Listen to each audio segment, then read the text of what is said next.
بسم اللہ الرحمن الرحیم۔ رہ گیا ہمیں یہ بھی کہا جاتا ہے جی اچھا امیر المومنین نے جب معاف کر دیا تو تم کون ہوتے ہو؟ وہ خاموش ہو گئے تھے۔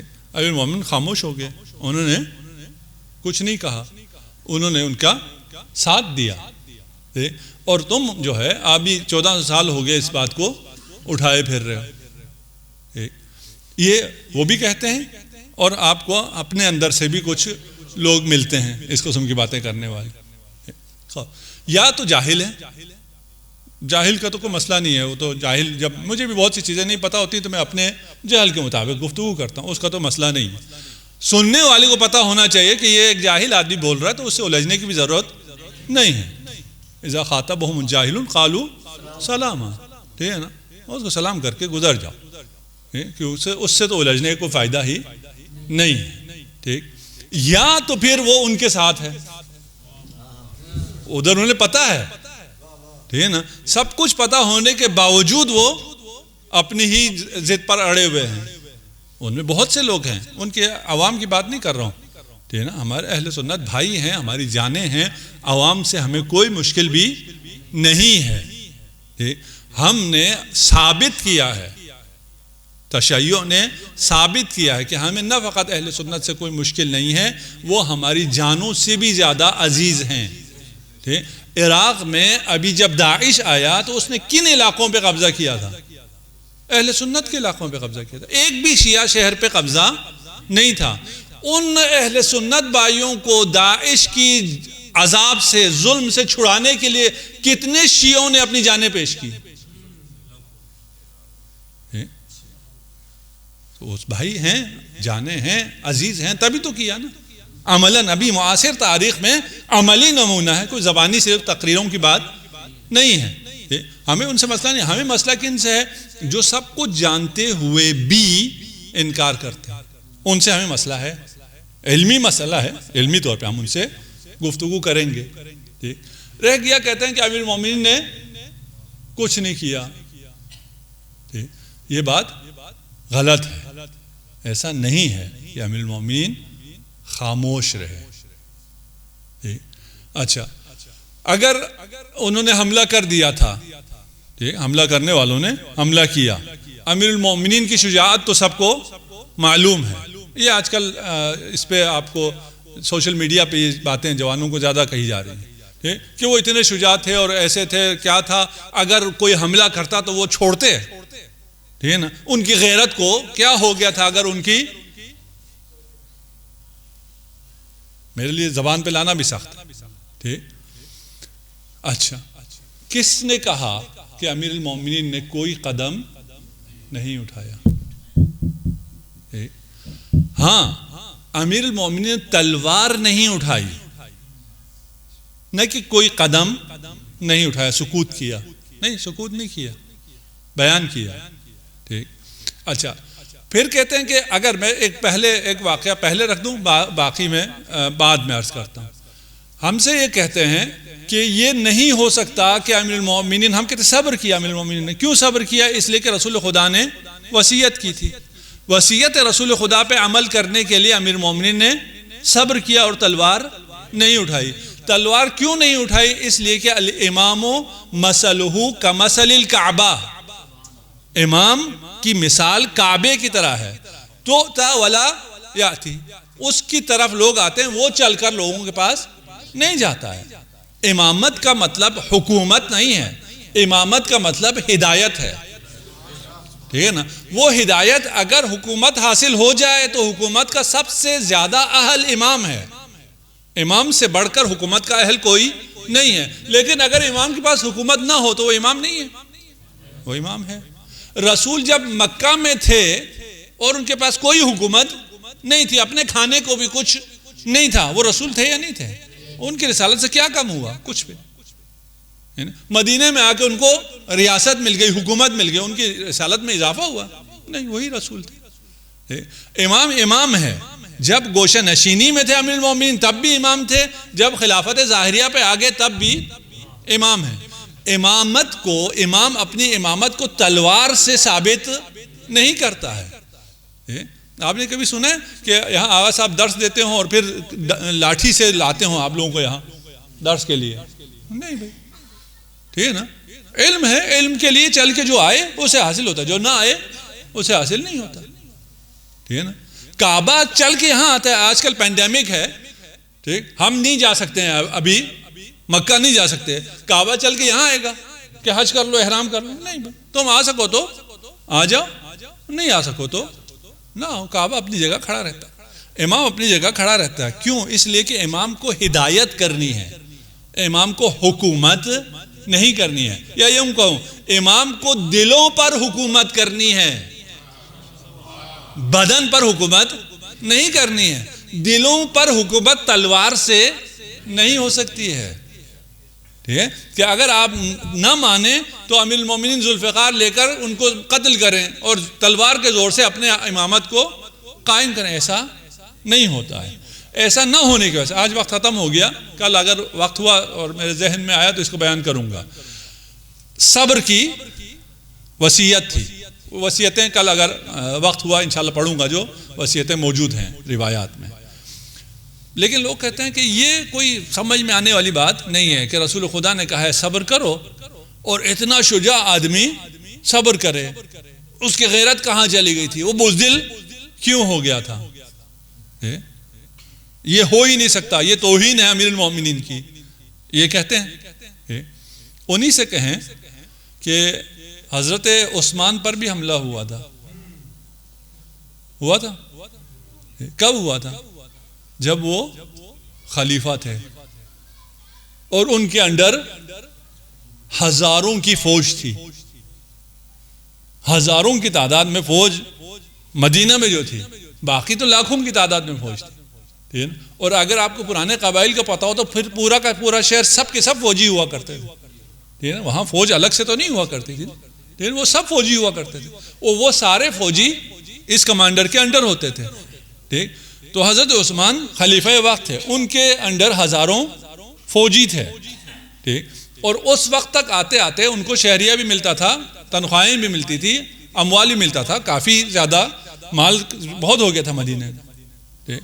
ان سب کے باوجود اگر آپ اردو کتابیں پڑھیں، میں نے ابھی آنے سے پہلے بچوں کی خاطر میں نے اردو میں تھوڑا سرچ کیا کہ ان کو کیا پڑھنے کو ملتا ہے. ہم تو عربی میں پڑھتے ہیں تو ہم کبھی کبھار یہ سوچتے ہیں کہ جیسے ہمیں پڑھنے کو مل رہا ہے ویسے ان کو بھی پڑھنے کو ملتا ہے. ٹھیک. تو میں نے یہ دیکھا کہ اگر یہ بیٹھیں گے سرچ کریں گے ان کو کیا پڑھنے کو ملتا ہے، تو وہ اکثر لوگوں نے مختصر سے لکھا ہے. ٹھیک. قتل عثمان یا شہادت عثمان ذرا سرچ کر لیں. ٹھیک.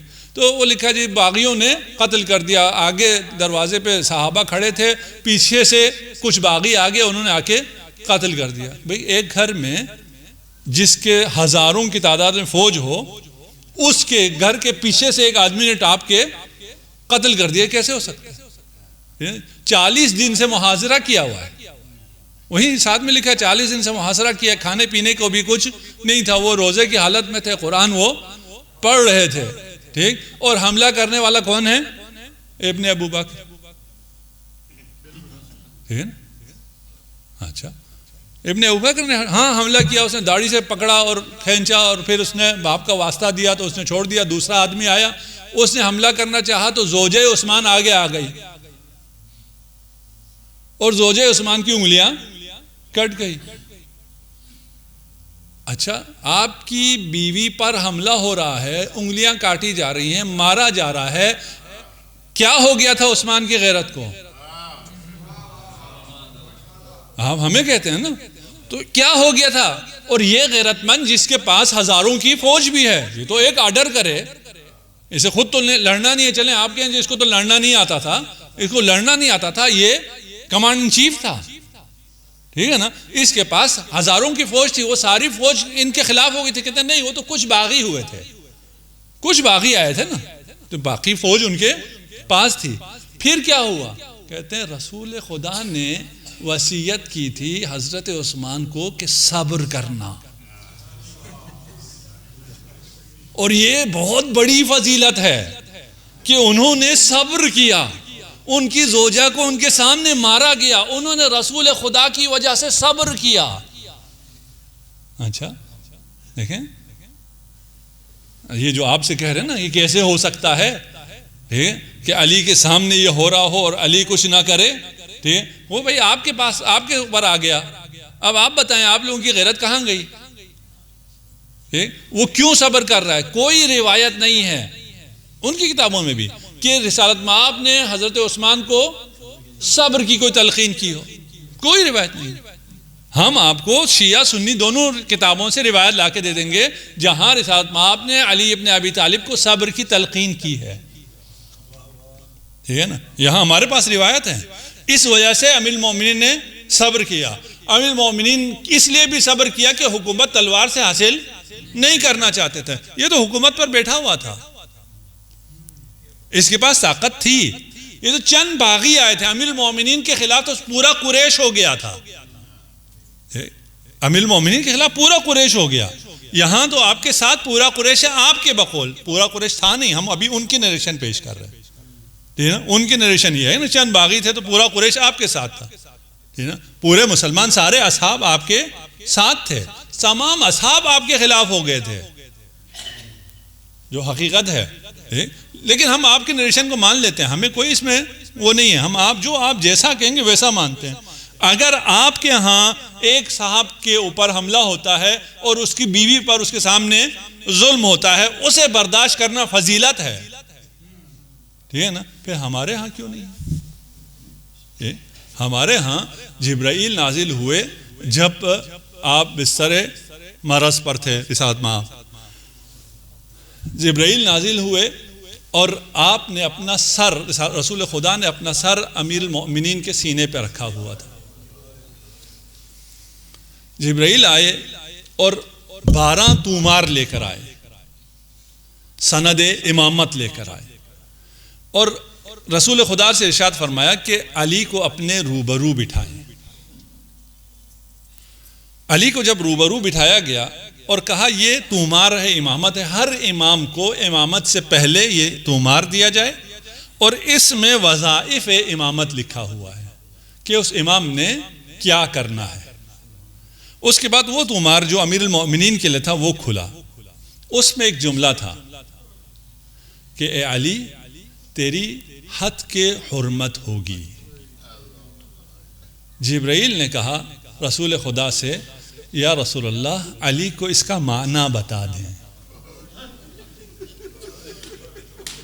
یہ حد کی حرمت ہوگی اور اس پر آپ نے صبر کرنا ہے، اس کا معنی ذرا امیر المومنین کو بتا دیجئے۔ امیر المومنین نے کہا جبرائیل مجھے پتا ہے یہ میری زہرا یہ مرضیہ کے بارے میں، رسول اللہ نے وصیت کی اے علی میرے بعد سارے قریش متحد ہو جائیں گے اور وہ آ کر حد کے حرمت بھی کریں گے، وہ در زہرا کو جلائیں گے، لیکن آپ نے صبر کرنا ہے، آپ نے تلوار نہیں اٹھانی ہے۔ یہ جو لوگ کہتے ہیں نا کہ زہرا کا پر اگر دروازہ گرایا گیا علی کہاں تھے، کیوں زہرا دروازے پر آئی؟ سن سکو کہ زہرا دروازے پر دروازہ کھولنے نہیں آئی تھی، زہرا یہ بتانے آئی تھی کہ اس دروازے کے پیچھے بطول ہے۔ زہرا کا یہ خیال تھا کہ یہ سن کر مسلمان واپس چلے جائیں گے، اگر ایمان نہیں ہے تو کوئی شرافت ہوگی، لیکن جو آئے تھے وہ یہ سن کر واپس نہیں گئے، انہوں نے دروازہ جلانا شروع کیا۔ قال سلیم قلت لسلمان، میں نے سلمان سے پوچھا کیا ایسا واقعہ ہوا، هل دخلوا ولم یکو استئذان، کہ اجازت کے بغیر وہ آگئے؟ سلمان نے کہا اے وعزت الجباری، مجھے عزت جبار کی قسم ہے کہ ایسا ہوا، اور کانت الزہرا من دون خماری، زہرا جب فدق کا خطبہ دینے گئی تو جتنی چادریں ملی ان سب کو لپیٹ لیا تھا تاکہ قامت زہرا معلوم نہ ہو۔ اجرکم علی اللہ۔ لیکن اس وقت جب دروازے کے پیچھے آئیں تو اپنے آپ کو اس طرح لپیٹا ہوا نہیں تھا، حجاب میں تھی لیکن اس طرح لپیٹا ہوا نہیں تھا. جب دروازہ کھلنے لگا تو اپنے آپ کو دیوار کے پیچھے حجاب کے لیے چھپایا، اور دروازہ جب پہلو سیدہ پر گرا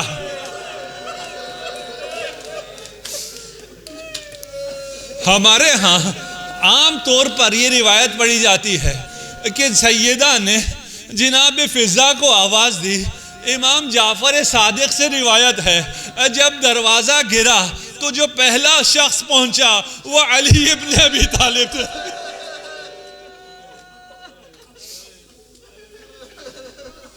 کیسے بیان کروں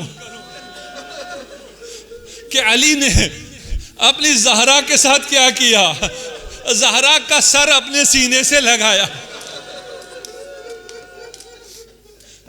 امام جعفر صادق ارشاد فرماتے ہیں جب محسن شہید ہوئے تو محسن کو امیر المومنین نے اپنے ہاتھوں میں اٹھایا اور فضہ کو آواز دینے والے خود امیر المومنین تھے کہ فضہ آؤ.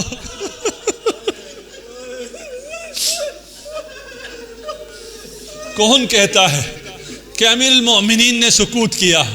اسی روایت میں ہے کہ امیر المومنین نے اس ظالم کا گریبان پکڑا، اسے زمین پر دے کے مارا، اور خشم خدا میں یہ شعر خدا ابھی مکہ بلند ہی کیا تھا کہ وصیت رسول خدا یاد آ گئی. کہتے ہو یہ رسول خدا کی وصیت کہاں ہے؟ خود عمر نقل کرتا ہے کہ رسول خدا نے علی کو وصیت کی تھی کہ میرے بعد علی تلوار نہ اٹھانا. یہ جو دلیر ہو گئے تھے یہ ان کو وصیت کا علم تھا. جب علی نے ہاتھ روک لیا، یہ جو بھاگ گئے تھے یہ قنفذ وغیرہ پھر واپس آئے. اب انہوں نے حکم دیا کہ علی کے گردن میں رسی ڈالی جائے. زہرا اپنا درد بھول گئی، امیر المومنین کی گردن میں رسی ہے اور اس منظر کو ایک 4 سالہ بچی دیکھ رہی ہے. اجرکم علی اللہ. زینب کے لیے کتنا سخت ہے اس کے بابا کی گردن میں رسی ہو، اسے کھینچ کر لے جایا جا رہا ہو. اجرکم علی اللہ. میں عرض کروں گا مرد کے لیے آسان ہے گردن میں رسی کو برداشت کرنا، لیکن ایک منظر وہ بھی ہے جہاں رسی کا ایک کنارہ سید السجاد کے گلے میں، اسی رسی میں زینب بھی ہے، اسی رسی میں سکینہ کا